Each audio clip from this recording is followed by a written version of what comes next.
So as a fan of animation and cartoons, really nothing is exempt in my book. However, Paw Patrol has been one that I was never really curious about.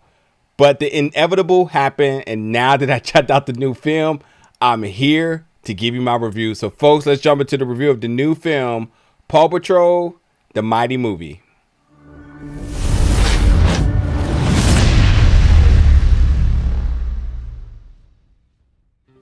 What's up, everybody, and welcome back to the channel today for another review. And today we're going to be reviewing the new film Paw Patrol, the Mighty Movie, which is in theaters September 29th. Now, without a doubt, Paw Patrol is overly popular. You can't even go near a toy aisle without seeing some Paw Patrol merchandise. And in fact, at this screening, there was absolutely way more kids than adults. So I will say, on that notion alone, what an experience here. But overall, I did enjoy this film. And one, I'm going to talk about Paw Patrol, but before you actually get into that movie, you do get a mini short of Dora and the Fantastical Creatures. So Dora the Explorer is back with a new short film. And I didn't write too many notes for this, but I did enjoy this as well. One, because I am familiar with Dora the Explorer. I love how engaging Dora the Explorer is. So like the fact that like even in this short that you got the audience really participating and helping Dora stop Swiper. You know, it was fun, but ultimately the animation, seeing it, which I am familiar with it on the television screen, to now being on the big screen, like the production and everything just got so much more better. I don't think it looks like that on TV anymore, but I always do love how animation takes it to the next level once it hits the big screen. So I did enjoy it, and overall, how can you not like Dora the Explorer? It's educational, it's fun, it has good colors, and it's just always a fun time. So like, yes, before you get to see Paw Patrol the Mighty Movie, you get Dora and a Fantastical Creature right before. So yes, definitely an enjoyable first little 15 minutes or so before you get into Paw Patrol. But talking about Paw Patrol, the Mighty Movie, let's just call it what it is. It's a pretty ridiculous concept. And even they admit it. Like, you got dogs out here basically being public service workers, saving humans. They got cars. They got their own little headquarters. Like, I don't know, man. Something about that had me thinking like, well, I hope all the humans are doing good, because these dogs doing pretty good in life here, you know? So, yes, a very ridiculous concept, but nonetheless, like, I just think there's really a good balance between like the fun and also like the messages that was within it. However, the leader of the Paw Patrol, writer, that dude's kind of, I gotta think of a good word that's kind of family friendly here, but he's kind of a problem, I'll just say. I'm not so aligned with his views all the time. Like he's very insensitive. I think I'll start there. But first of all, what I enjoyed about this is that just seeing how much fun the kids was having. How can you absolutely, you know, not be soft for that? Like I just loved hearing the kids, and I mean kids, and they're all kids, but like, yes, still kids of different ages. Folks had infants in there, all the way up to, you know, 10 to 12-year-olds, you know. Everybody's engaged with it, and I think with so many different of the dogs, of so many members of the Paw Patrol, and they having different powers, and they got different looks, and they got different vehicles. It sort of takes me back to when I was like overly in love with Power Rangers as a kid, and I remember the Power Rangers movie, and then you knew in the movie they were going to get these power ups, you know, they were going to get their upgrades. And the fact that like the Paw Patrol got their upgrades and became like the Mighty Pups, like it was a legitimate pop in the movie theaters where everybody just went crazy because they got their superpowers, which takes me into what the film is actually about, because it is about a magical meteor that crashes into Adventure City, and the Paw Patrol pups get their superpowers, transforming them into the Mighty Pups. However, you do have a threat with this mad scientist in Victoria who wants to have the crystals for herself.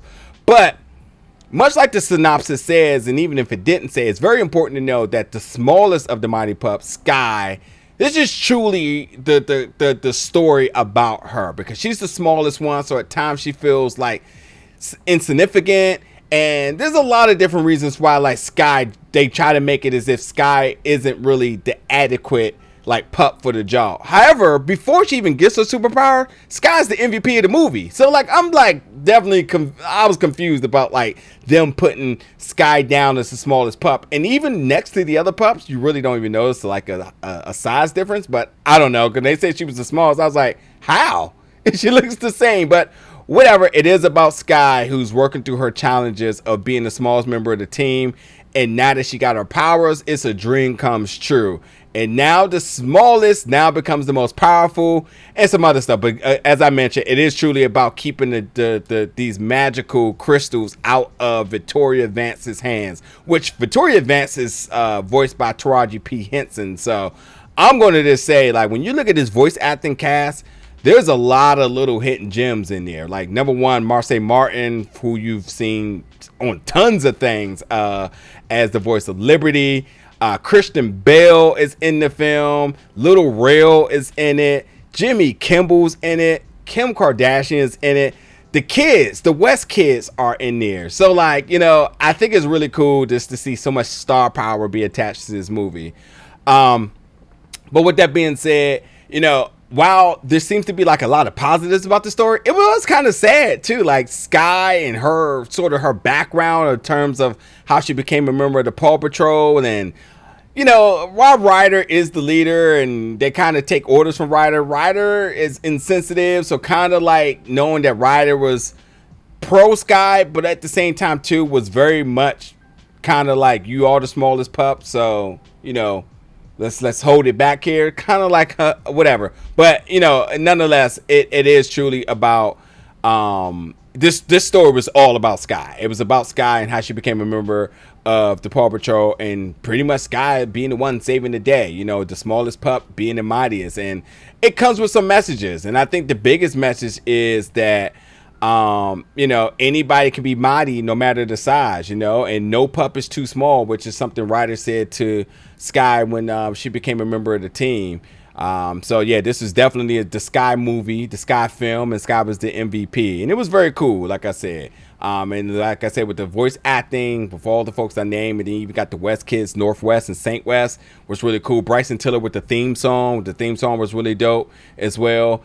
And then you even had the Junior Patrol, the Puffballs. I thought they had a really cool little added element to all the things that were happening in the film. So, you know, you definitely got your jokes and whatnot. But I think the animation was good story, fun for all ages too. Like, yeah, there was obviously a lot for kids, but I think there was also a lot for adults as well too. And I think like there were some things said that adults picked up on, not that they were like, you know, graphic or not for all ages or whatnot, but there's definitely like styling and humors that you were able to kind of pick up on, like, oh, I get what they're doing here and whatnot, which was really cool. So yeah, there's definitely fun, laughs, a good adventure, great animation, pretty much any and everything for all ages. It's a fun time. So without a doubt, because it's probably the only reason you're going to go see it is because your kids want to go see it. But if somehow, somewhere you just get bored and it decides that, hey, what can I use my AMC Stub membership for or whatever, this is definitely one. Eventually it'll be on Paramount Plus, but until it gets then, I think it's worth a watch if you want to take your kids out to go see it.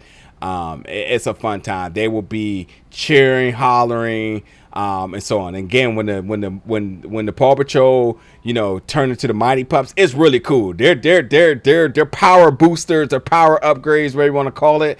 The transformation I thought was really cool, and the fact that all of them got like enhancements of what their inner spirits are, I thought was like a really cool like added like bonus to it. So like you kind of can predict what sort of superpower each of the pups are going to get based on like the other things that they're kind of known for. So really cool. So check it out, and I'm sure your kids are already bugging you about it, but yes, the Paw Patrol movie, Paw Patrol the Mighty movie, is in theaters September 29th.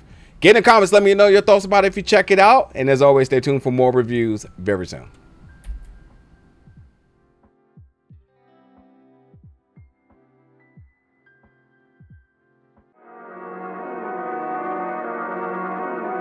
Mighty Pups.